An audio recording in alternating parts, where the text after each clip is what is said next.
Welcome to JGTCR, I'm Cope, and today we are tuning the BMW McLaren F1 GTR race car. Let's get into it.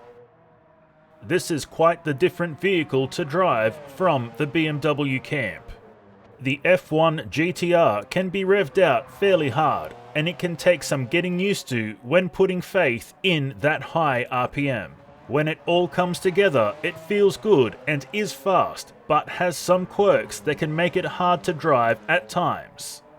The handling is extremely good until the front becomes unsettled. Clipping a curb, grass or dirt with the front wheels unsettles the steering and we lose the ability to turn well. However, this can also occur if the road surface is uneven.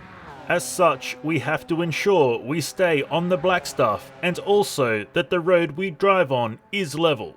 The power comes on strong, with just enough torque to be a problem if not managed properly.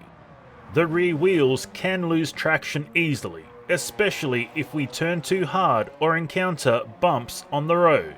We must be vigilant and stay on top of it, or it will step out aggressively at times, and the snapbacks are a killer in this vehicle.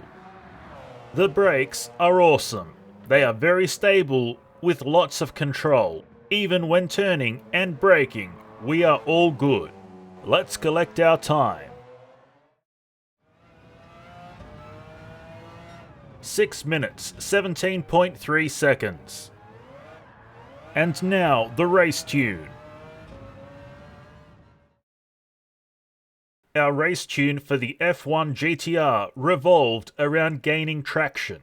This is reflected in our suspension setup, but mostly in our differential settings and the ballast of 33 kilos at a ballast positioning of 25 over the rear wheels. Let's head back to the Nürburgring and see it in action.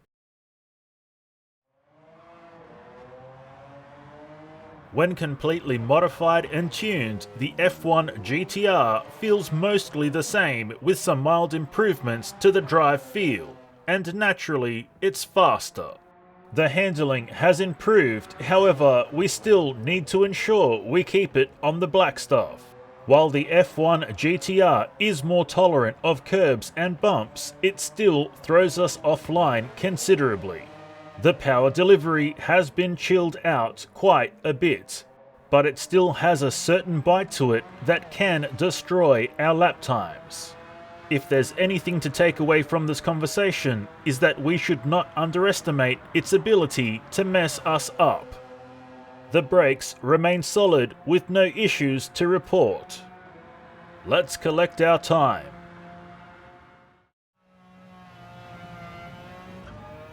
5 minutes, 57.4 seconds. Let's take a look at the drift tune.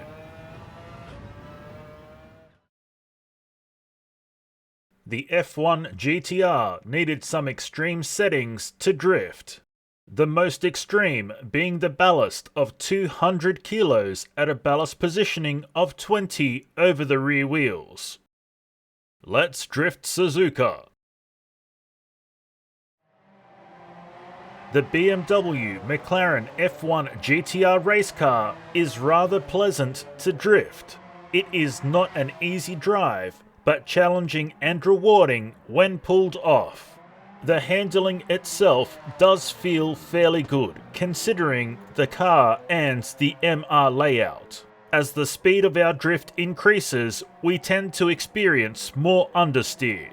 It can also occur if we are too heavy-handed with our steering and drift style.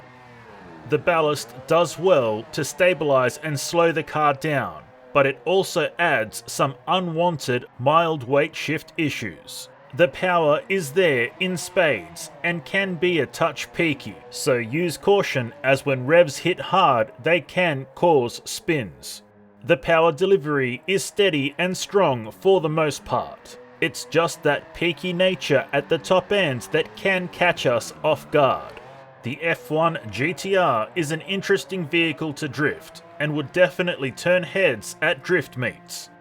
And that's all we have for you today, so until next time, keep racing!